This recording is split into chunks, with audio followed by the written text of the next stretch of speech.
What's up, everyone? Welcome to Pat's Chat. I'm Doug Kyed, joined as always by Michael Hurley. We're a proud member of the CLNS Media Network.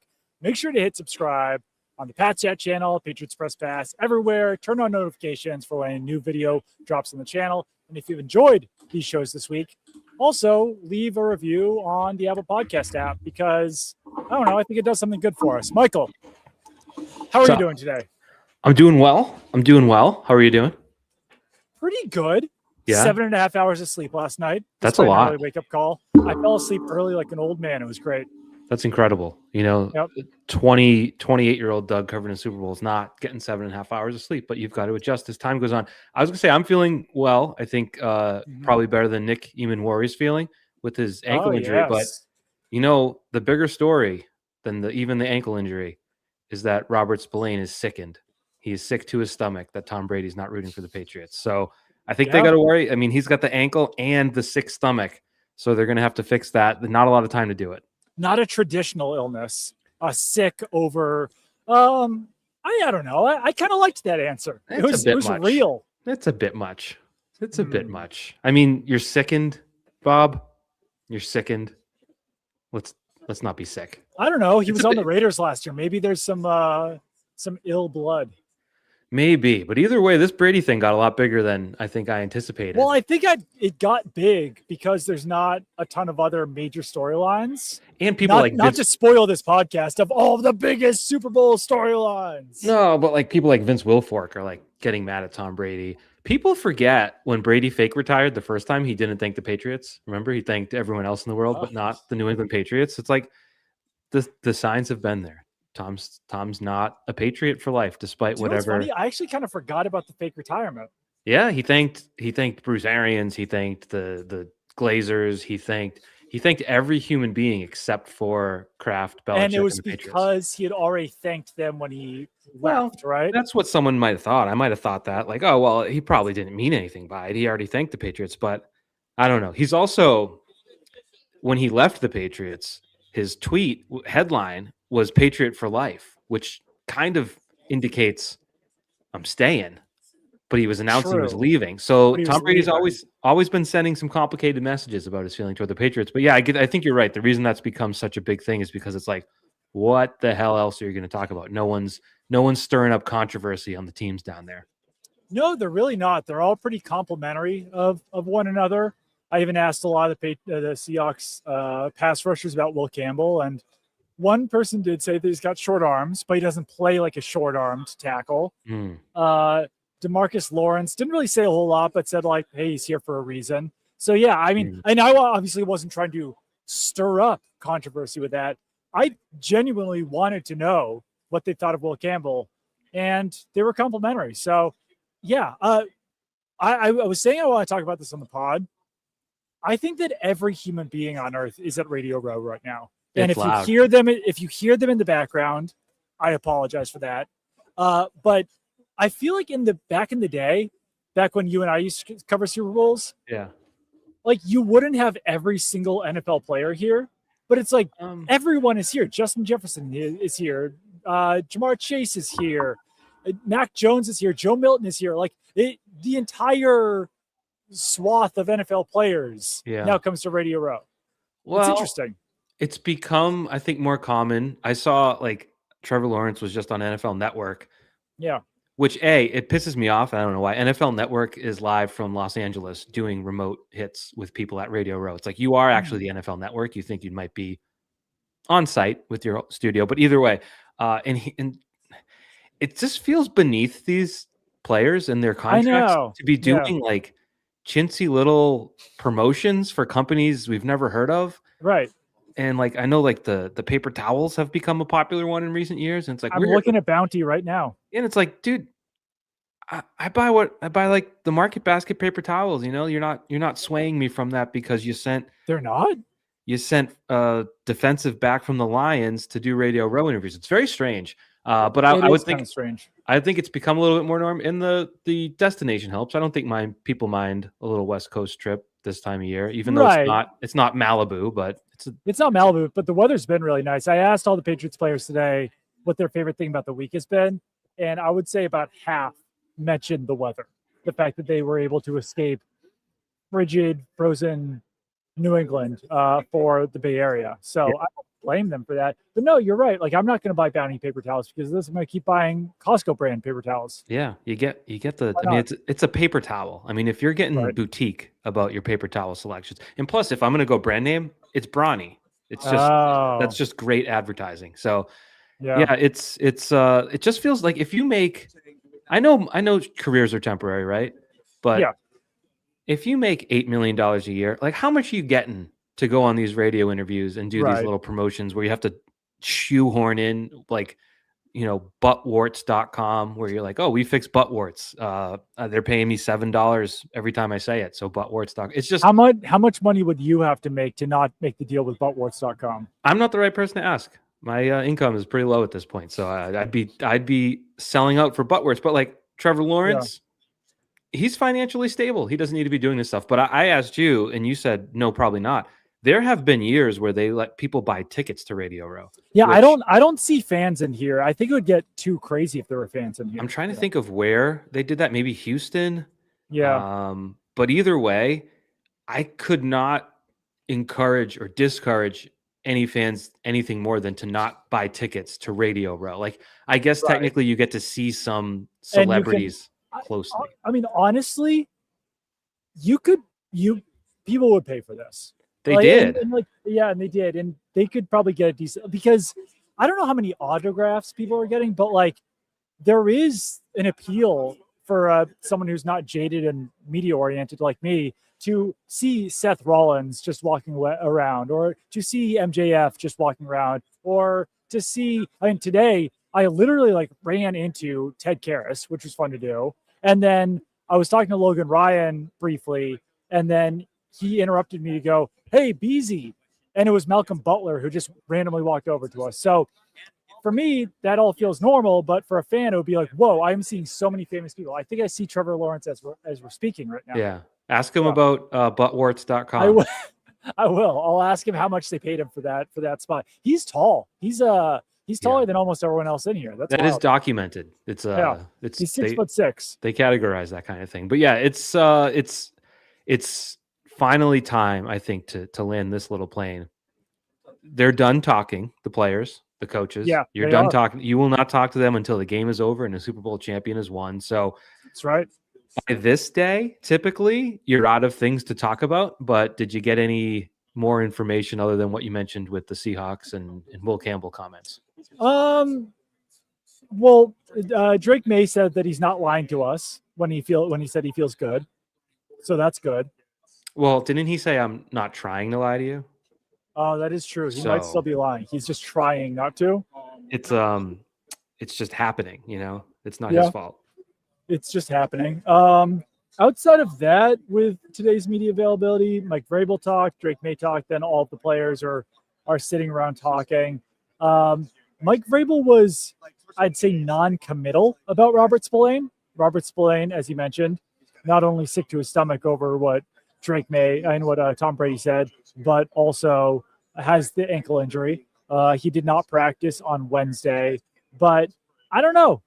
It seems like everyone who possibly can even like stand up straight is probably going to be playing in this game. Right. I mean, I would think, unless he can't run, he'll be active and they'll let him go until the wheels come off. Right. Yeah.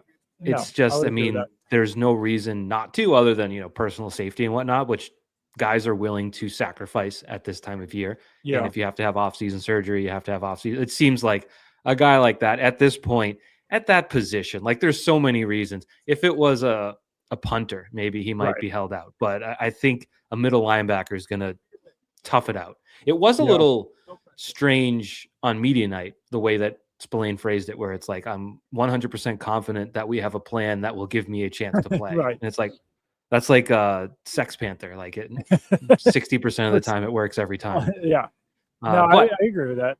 But I think he'll find a way. I think the Emmanwori injury is obviously. You almost had a one another situation there. I had another one of those. I was doing a podcast on Giants.com, and I didn't want to misuse a word, but then I just forgot how to speak the English language completely. And I like the thesaurus in my head could not come up with another one. And I Yeah. legitimately had to apologize. I was like, I'm sorry, I'm tired. I can't speak right now. That But happened. on air, it probably looked like I had a stroke. It happened to us recently, like last week, and someone did come in. Remember, I couldn't think of what a word was when you say something opposite of what you just said. The word I was looking for was contradict. Oh, okay. Not a very that's like a 6th grade word, maybe a 5th grade word. Yeah. So sometimes the brain doesn't brain the way you want. So Nick Emmanwori gets injured at practice, which is pretty rare, I'm gonna say. Pretty unusual.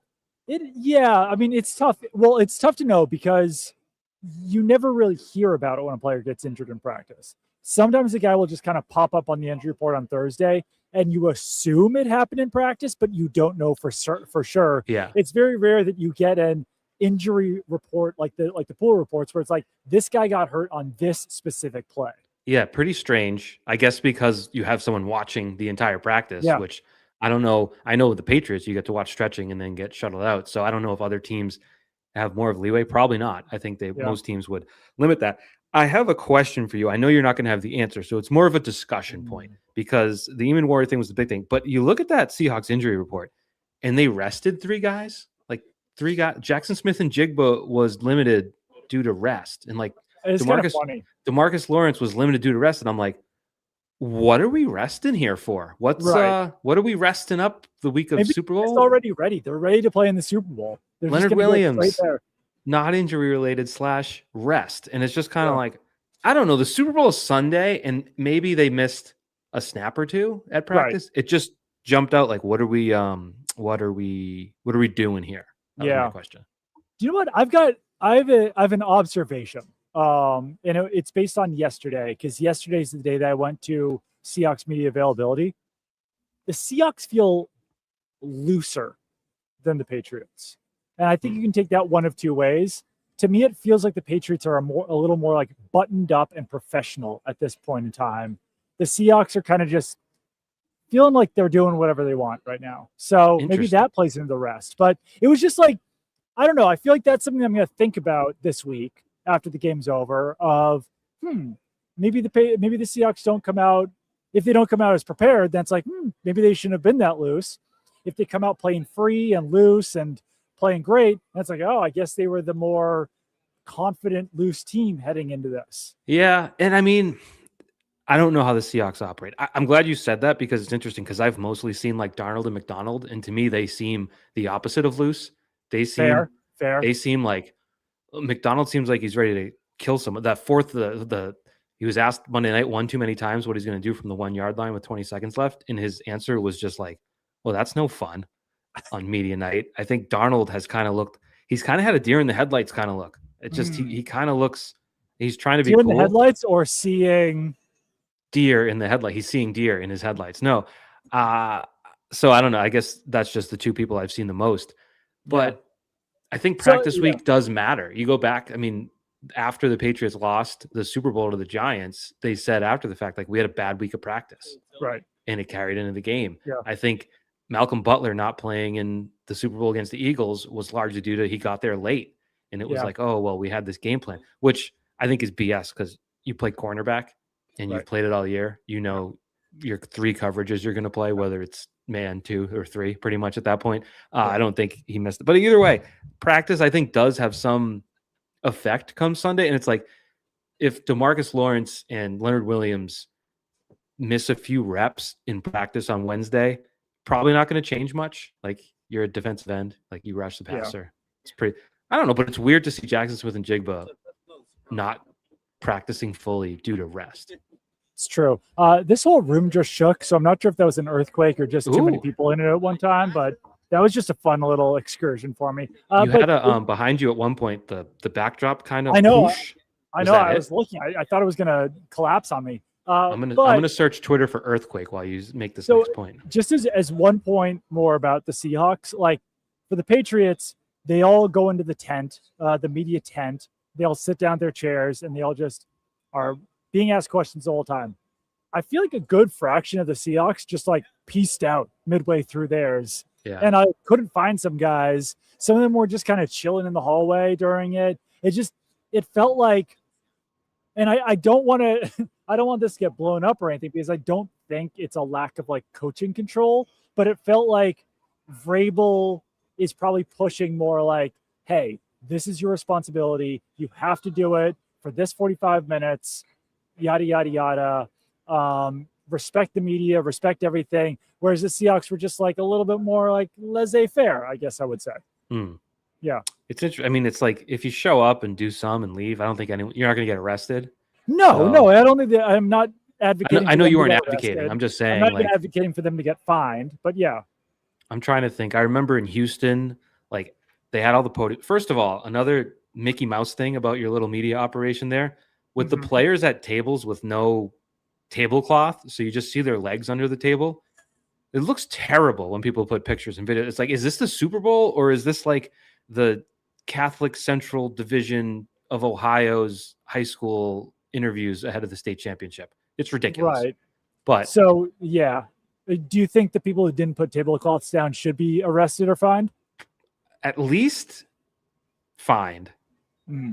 Arrested, probably not. But it's just this is the Super Bowl. Can we get some tablecloths? I don't need to see Will Campbell's feet while he talks about the football game. It's ridiculous. But I remember like at previous ones, you have the risers, and then everyone like defensive linemen would sit at a big round table, and you could talk to them if you want. Like a backup quarterback probably at his own table because there's a lot of people asking. Is it similar to that setup and just there's fewer Seahawks sticking around to the end? Yeah, like the Seahawks, there was like 10 people at podiums and then everyone else at a table. And then some of the guys just never even went to their tables or they were just like wandering around. I think that maybe they were just used to media night and they didn't know what they were supposed to do or whatever it was. And if no one was talking to them, they were just like, oh, I'm going to get out of here. But because I don't know, as more people were going to Patriots and Seahawks as it was, and then as it gets later in the week, less people are going to show up. So like a lot of the Patriots players today were sitting by themselves for a little period of time, which was nice for me because I was able to get one-on-ones with like 1/5 of the team today. Right. But one thing that I think is kind of funny that the Patriots did, and maybe they always do this, but they tried to make the Santa Clara Marriott feel as much like the actual facility that they walk into as possible. So like when they walk in the facility, it's Mike Vrabel's office and then Stretch's office. They actually brought a lot of the same like pictures and signage into the building as much as possible too. And like those things probably don't, clearly relate to whether or not you win a Super Bowl or not. But the players did seem appreciative of it, at least to make it feel like a normal week, even though they're practicing next to palm trees this week. Right. And I think, this is where having a head coach who's played in these and having an offensive coordinator who's coached in, what is this, 10? 10 of them? I think it might be 11. So 1, 3, yeah, 4, and he was a low-level assistant at the beginning. But 11, 14, 16, 17, 18. Okay, so 11, he was like an assistant because Bill O'Brien was a consultant. He was brought back in January or whatever, but still was a part of it. So he knows the drill. So I think that's the you try to make it as normal as possible while recognizing that it isn't normal. I think that's probably a big part of what you labeled as the Patriots being buttoned up or professional or good, because I think like I heard Drake May, or was it Drake May? I think it was Drake May who said like Vrabel instructed them how to treat security when they check their badges. Like don't be a dick to security. Yes, he did. So I mean every aspect's been covered. Yeah. I'm trying to find the question today that made me laugh today. So I don't know who this was. If he's a Pats Chat listener, I apologize to you profusely. But the question was, when you won the title as a player in 2001, it seemed like as that season went on, you guys started to believe. After having a tough season in 2000, not many people thought that you could get to the title, especially beating the Rams. The Patriots last year had a tough season with only 4 wins. Do you see any similarities, also with a young quarterback? Do you see any similarities between the team and this team and that experience that you had as a player in that situation? Is that something that maybe you could help your players as a coach? Can I cut in? I think Mike Vrabel has been asked that question 300 times this season. And I was so impressed with his restraint to not be like, sir, I have answered that before. But wouldn't the answer be I wasn't on the 2000 Patriots? It was. That was part of it. And he said I wasn't on the 2000 Patriots. I also wasn't on the team last year. Yeah, that's a good point. He had nothing to do with the 2024 Patriots. I mean, that's the type of thing, right? A little behind the scenes for anyone that's never written about sports professionally. Like sometimes you're going to write a story. You don't you don't need to ask that question because you've already written your story. Like just write it. Yeah. You're not going to get the answer. You gotta ask something different. I didn't ask Vrabel a question this week because I've already asked Vrabel too many questions, and I thought it might just be kind of performative to be like, I have to ask Mike Vrabel a question this week, you know? For sure. I know that feeling. A lot of people in our business don't mind performing and just they love being performative. They get the mic, you know, they're like, oh, Mike, how's it going? You know, you actually know me, unlike these jabronis over here. Yeah. Anyways, a lot of people do that. Did I ever tell you about the time I was writing a story? This is fun. It was at the Super Bowl in 2018, 2019. And I wanted to do like the Super Bowl loser thing. Like they don't make it back, let alone a lot didn't make the playoffs, let alone make it deep, let alone play in the Super Bowl, and I wanted to ask Bill about it, but I knew he'd be like, oh, we don't really talk about last year. We're just focused on today. But I spun it on him and I was like, Bill, the Super Bowl, the loser of a Super Bowl, and I like laid off yada, yada, yada, typically don't make it back here. I asked your players how you got back here, and they all pointed at you and said, you keep things a certain way every day, blah, blah, blah. What do you give credit to? So he almost had to give me somewhat of an answer. And it worked. And the quote went in the story, and I won a Pulitzer Prize for it. No way. Congratulations. Well, don't fact check it, but it was a decent story that probably got a few thousand hits on the internet. Matt Collins brought a chessboard today to media availability, and if you asked him a question, you had to move a chess piece. How do you feel about that? I don't mind that. At this point, like on when today's Thursday. By Thursday of Super Bowl week, it's like we've got to do something to mix. I thought it was fun. I didn't do it because he had like a line of people. He had a queue waiting to ask him a question because he's an interesting fellow, that Matt Collins. Yeah. But one question I've been asked a lot this week, just from doing like podcasts and from my own employer and everything like that. Do you think there's a player on the Patriots who is an X factor in this game? It depends who you're asking, because I'm asking you. Well, I'm just saying, if you were to ask most of the national media who still don't know who plays on the Patriots, right, you might be like Mike Emmanwori. We'll get to that later. But an X factor, you mean someone that, I mean, like, we know the players. You'd have to go off the board, like Efton Chisholm throwing a pass, or like Kyle Williams catching a deep ball. Like those would be real, what I would consider for Pat's chat purposes. An X factor. Whereas like I can't tell you Milton Williams. That's not a Pat's chat X factor. That's a Pat's chat star. It is. If I'm on national TV right now, maybe I could get away with saying that. But I think one of those guys that, you know your top three receivers, your top two tight ends, that next guy who's like sixth in the pecking order still might have something to do in this game and would be random. I think the most Corey Durden, Elijah Ponder. I like that. Like, again, not a Pat's chat X factor. Like Jalen Hawkins has a nose for the football, could pick off a Sam Darnold deep shot. Not a Pat's chat X factor though. Right. I think the ultimate example of this, Super Bowl 49, Patriots-Seahawks, hardball with Chris Matthews, 0 career catches, just showing up and having 100 yards, a touchdown, just like dominating. I thought you were going to say Malcolm Butler. I was going to be like, I've heard of that play. Okay, another X factor. That was a good one. That would have been a good one. But I was thinking the reason Malcolm Butler was in the game was because Chris Matthews was just sunning Kyle Arrington for 2+ quarters. And they're like, all right, we've got to go to the backup here. Lo and behold, it worked out. So I think that's someone like, could I conceive of Kyle Williams running a double move deep shot and catching like a 40-yard touchdown? Like, yeah, I wouldn't bet on it, but I'd say that could be an X factor. How about you?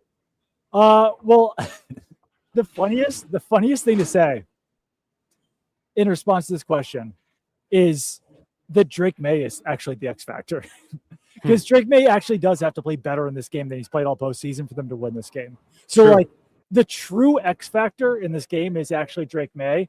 Obviously, you don't want to hear that. That's not a traditional X factor. But isn't that truly like the Patriots are not going to win this game if Drake May doesn't play better than he has so far this postseason? True right. or false? You need Drake May to remind Patriots fans and everyone else how good he was during the regular season, because the past few weeks, for various reasons, have not been great. And I think really the only one that I found concerning in terms of playoff performances was the Denver one because he was just Right. missing. He was missing passes before he took the shot Yeah. from Mufanga. Like he was inaccurate, and before the weather and before taking the shot, he just wasn't at his best. Now that could have been a number of reasons, but this is sort of his next shot. Like the Houston game, that was crazy. He was under fire and played pretty well despite that. The Chargers game, like he did enough with his legs, with the one pass to Henry. Like he did enough in those games where you weren't like concerned. The performance in Denver was a little alarming. And if that carries over and he plays like that again, you're going to get blown out. Yeah, I would agree with that. Our friend Alex Barth said that he could see Jack Westover being the Malcolm Butler or Chris Matthews. I can't see that one. I don't. A touchdown catch in the flat, maybe something like that. I've watched actually. Just leave him completely wide open. I've watched several times Jack Westover being completely wide open, whether it's over the middle or in the flat. And Drake May does not even look there. I don't believe. He's got to throw it to him at some point. I don't believe he's in his progressions. I don't believe Westover. Michael Penix would do it. Michael Penix would throw it to him. That's true. And there was, I think it was Super Bowl 49. It was. James Devlin had like 3 catches, I want to say, against the Seahawks. And they were all for like 4 yards. But they were like nice little runs, basically. So I guess it's possible. I would say more like Jack Westover revenge game. I was going to go to another Jack, like Jack Gibbons. Hold on.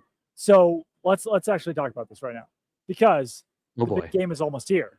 And there's no better way to cash in during America's biggest sporting event than Prizepicks, where it always feels good to be right. And since the big game is right around the corner, that also means it's your last chance to get into football action before next season. So close the season out right with Prizepicks by getting $50 instantly in lineups when you play your first $5. And folks, there's a big game max discount. This week's Prizepicks has a special max discount for the big game. Live in the app now, Drake May just needs 1 passing yard for the max discount to win. Just add another player to your lineup. And if your picks hit, you can cash in.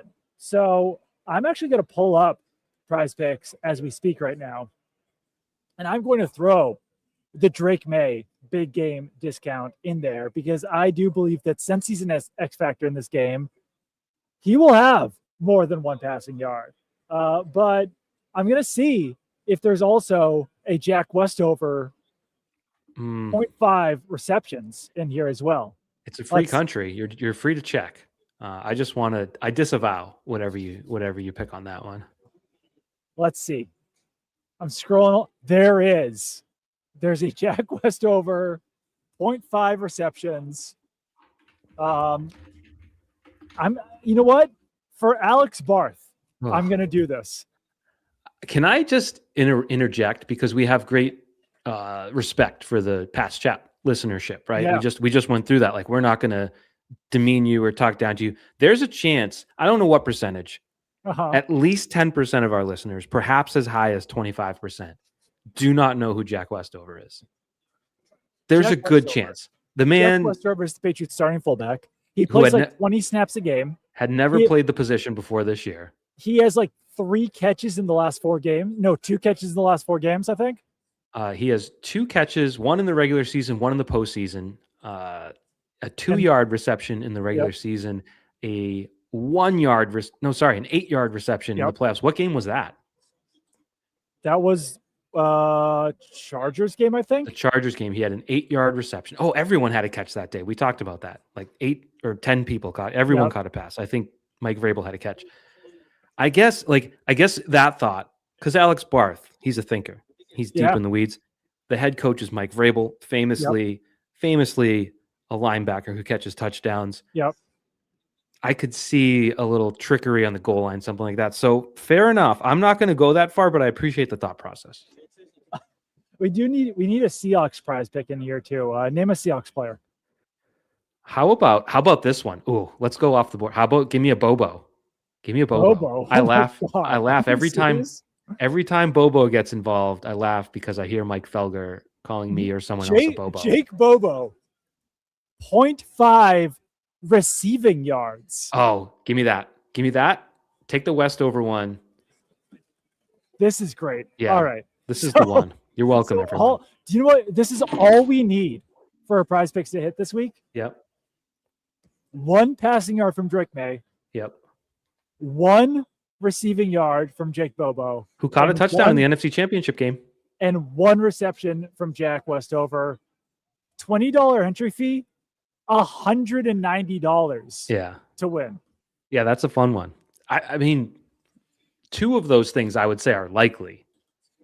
Bobo isn't, a rando. Yeah. Well, it's also fun because Jake Bobo is from New England and Jack Westover is from Seattle. So that's fun. That is fun. Bobo caught a 17-yard touchdown against the Rams. He caught a 16-yard pass the previous week against the Niners. Now, he hadn't caught a ball since mid-October before that and late September before that, and that just about does it.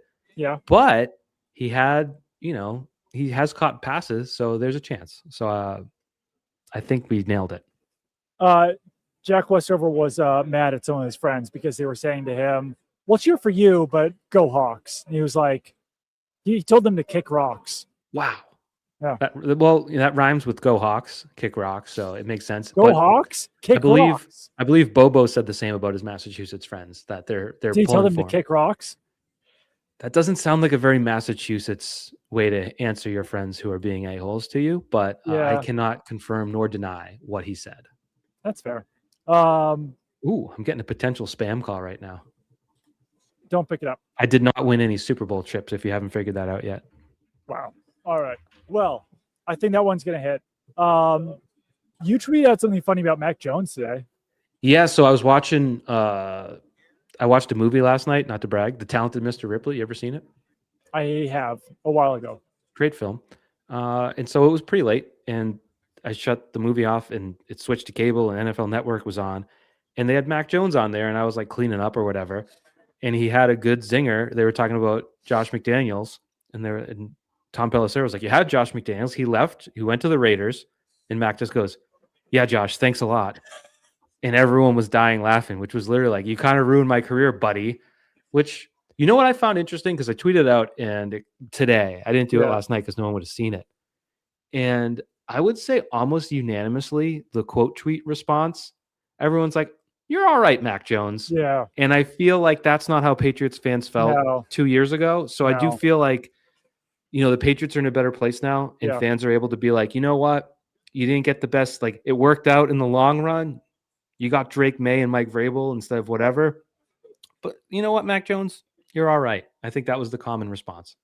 I'm glad, because Mac Jones, good guy, and legitimately funny. Like, that was really quick. Thanks, Josh. I have never made myself laugh as much as he did in that moment, and he seems to do that. He does. Every 20th word that comes out of his mouth, he'll make himself die laughing, and I think that's aspirational to someone like me. Stop and smell the roses and laugh at your own jokes sometimes. But that was pretty funny. I have a question for you. Yes. Can I bring up Collin Cowherd's top 10 players in this game and see if we can do a better job? Yeah. So I saw someone tweet this out, and I was like, this is AI. This is fake. There's no way a national broadcaster put this out with his name on it. But sure enough, Collin Cowherd yesterday listed the top 10 players in this Super Bowl. Okay. Yeah. So you stop me, Doug, when I get ridiculous. Okay. Okay. Number 1, Jackson Smith and Jigba. We're off to a good start. Number 2. Yeah. I mean, I'd start. Well, okay. Number 2, Devin Witherspoon. It's already ridiculous. Okay. All right. Fair enough. Number 3, Kenneth Walker III. It's off the rails. Those are the 3 best players in this game. And ready for number 4, Sam Darnold is the 4th best player in this game. Finally, at number 5, we get to Drake May. We're in a goofy zone. Yeah. Drake May, Drake May has to be 1 or 1A, like 1 or 2, obviously. But I'm okay. Like, Smith and Jigba, I believe, might be the best receiver in the NFL. So it's like he is the most talented. Yeah. He has the ball in his, et cetera, et cetera. Like, that's fine. Drake May has to be number 2. Yes. He's got to be number 2. You're not going to put Kenneth Walker over him? Possibly not even the best running back in this game. Possibly not the best cornerback in this game. If I'm starting a franchise, with guys on this team, I'm starting with Devin Witherspoon, and then you can pick Drake May, okay? And then I'm going Kenneth Walker, and we're just going to start a dynasty. So then it goes, this is my favorite part. 6, Stephon Diggs. Clearly, this is like, oh, I know that guy. Right. He used to be a star. Yep. 7 is Nick Emmanwori, which rookie impact player. Right. Interesting choice, I would say. Yeah. He'd probably be more like a 9-10 type if you're doing this thing, but whatever. Maybe deeper. Yeah. Probably. Number 8,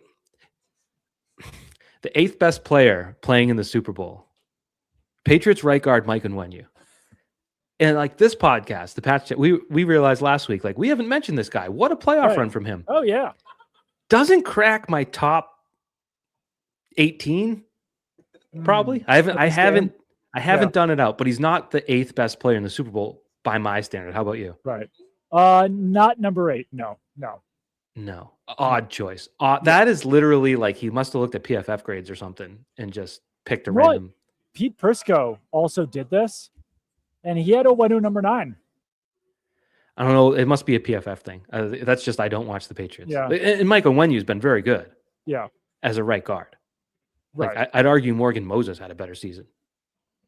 That's possible. Yeah. It's a more important position. Right. Like it's a harder position. Yeah. I might argue Bradbury. I mean, probably not as good of a season, but probably a more important position. Either way, crazy. Right. Number 9, DeMarcus Lawrence, fine. Number 10, Milton Williams, certainly probably belongs on this list somewhere. But I just found that jarring that an adult professional would put that out there.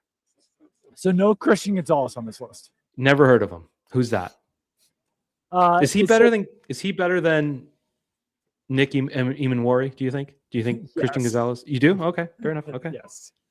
So this is interesting. Prisco had Smith and Jigma number 1, May number 2, Witherspoon number 3, Leonard Williams 4, Charles Cross 5, Christian Gonzalez 6, Byron Murphy 7, Abraham Lucas 8, Onwenu 9, Darnold 10, then Milton Williams. So Milton Williams is clearly the most snubbed on that list.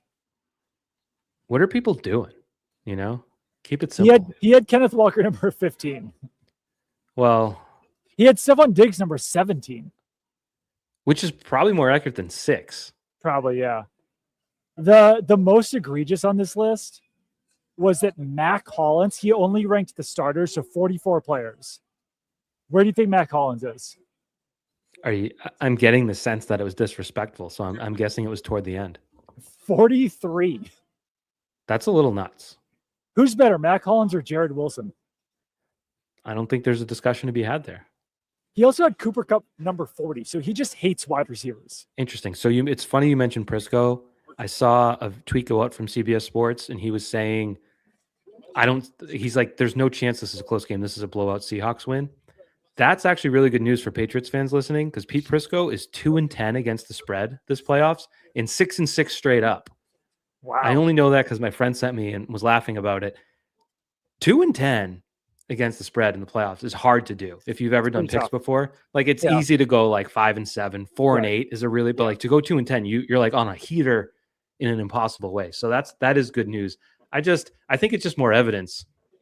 A lot of people still haven't watched the Patriots, and I think that's what I'm taking away as the week goes on. Yeah, or they're just heavily biased towards the playoff run, which I've believed all along. You got anything else in your notes over there? Yes. So we'll have to do another pod tomorrow reacting to the MVP vote, the Coach of the Year vote. Well, it seems like Ben Volin kind of spoiled that Vrabel's going to get Coach of the Year. Yeah, which to me is one where like there's a buddy with Roger with his little chummy Deflategate. It's like you got to drop that one, Ben. Next time I see Ben, I'll be sure to tell him like you don't have to do the Deflategate non sequitur before you ask a question to Goodell. But I didn't see that. Yeah, it was right before media night. You probably weren't even in the building yet because Roger likes to hide when he does these now. Anyways, it's crazy. That is crazy. Monday, I thought it was in San Francisco because Pro Football Talk had a story that said it was in San Francisco, and I was like, so he did it 2 hours away from media night, right before me, but it was in that same building, I guess. Yeah. You know what else was in that building? What? Not that building. Was it? No, it was where you are. The Pro Bowl. Boy, was that a piece of crap. I thought they were going to do something about it. I think they were going to do games and stuff. Like it wasn't. Was it just flag football? And it was so. I kept flipping back, waiting to see if it was something, and it was like it's 60-53 NFC, and it's like, what are they? Why are they doing this? Like, I'd rather have them play silly games than a long flag football game. But no, like the Coach of the Year one, if Vrabel wins, and we'll talk about it tomorrow.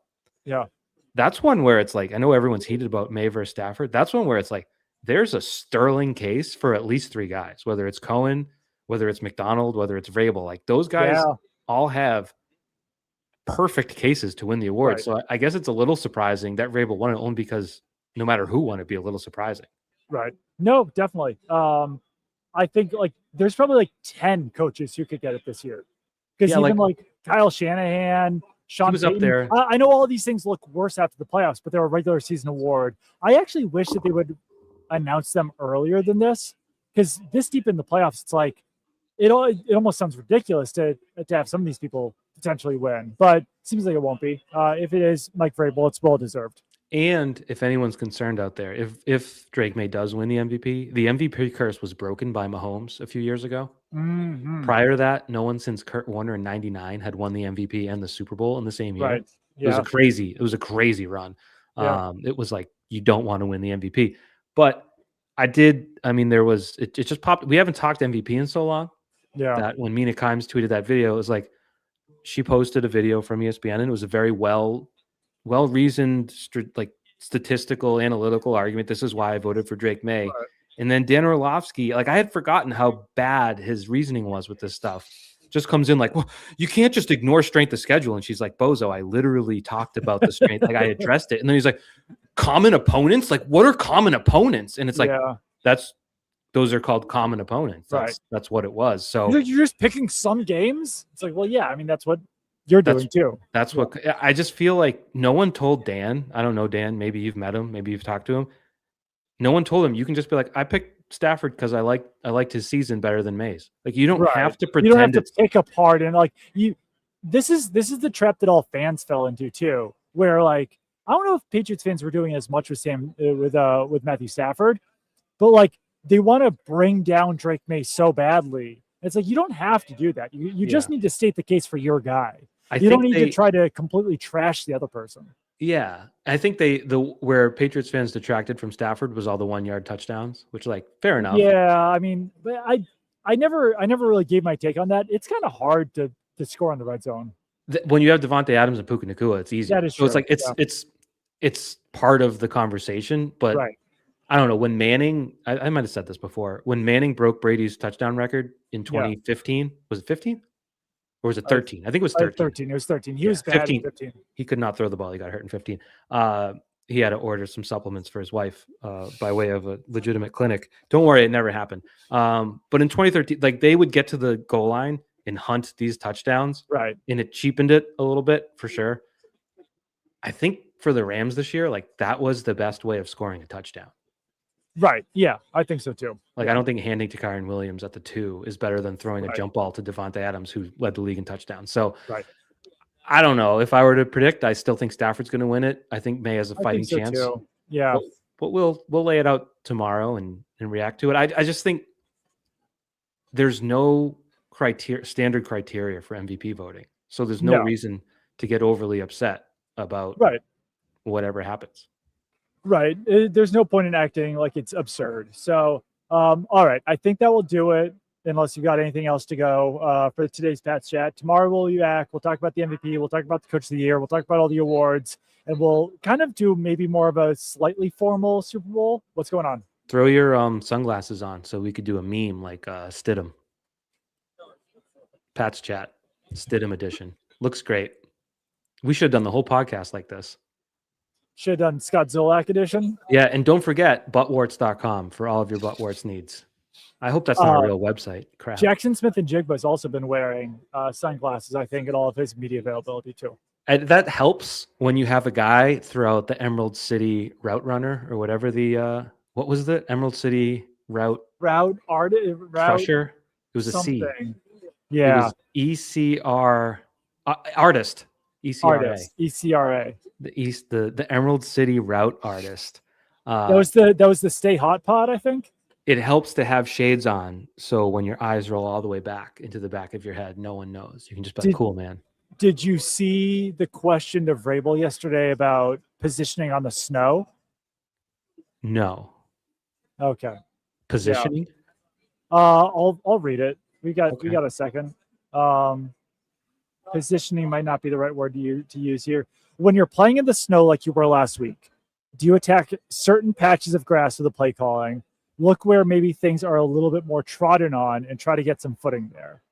And Vrabel said, we're good. We're just not that good. I mean, hopefully the kickers have the ability to put the ball where they want it, but I don't think we can be that specific. It's a little too difficult to be able to do that. I think the Stay Hot Pod people do great, but that was also one of their hosts. So they asked the ECRA question and that one. Yeah. The thought is like guys come out with like leaf blowers and blow the 5 yards, every 5 yards, so you can kind of tell where they are in the field.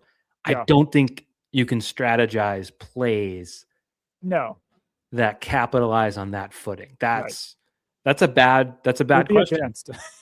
Well, now, Doug, you should have asked a question, maybe just to wash that one out of Vrabel's. It was the last question of the day. Today? No, yesterday. Oh, that would have been great. Bad note to end on. Vrabel's just pissed every second up until the Super Bowl because of that dumb question, all due respect. But yeah, no, Doug, you're through. I think I don't want to say, like, the waiting is the hardest part, my friend Tom Petty once said. I was going to say, I've heard that before. Yeah, my guy Tom Petty, rest in peace, had a great song about that. And I think it was about the 2-week gap between the championship game and the Super Bowl. Yeah. I think we're finally there. Like, you can, like, people in my perspective who didn't win any contests, like, we can go. There's still time. We can go to the supermarket. We can map out our eating plans. Yep. Like, it's getting to crunch time, and that's exciting because it's a long time. But tomorrow, what we're gonna go nitty gritty. We're gonna sure. I think that'll be fun. Let's strategize. We'll like say like we're gonna do X, Y, and Z for a preview. It's gonna be sick. I don't know. Not right now. I mean, not right now. Yeah, it's gonna be sick. Yeah, it's gonna be great. It's gonna be incredible. And if you thought this was incredible, then leave a rating, a review, do all those fun things. Download the Prizepicks app today. As I mentioned before, use code CLNS, get $50 in lineups after you play your first $5 lineup. That's code CLNS to get $50 in lineups after you play your first $5 lineup. And it's good to be right. And perhaps 13 of you could convince your friends to listen on Spotify so we could hit a milestone. If you're an Apple podcast listener, try it out on Spotify. Just for a second, just hit play on Spotify. I think you only need to listen for like 10 seconds, but it'll help us. We're trying something. We're trying something. Yeah. Don't worry about it. All right, bye. Bye. We'll see you guys later.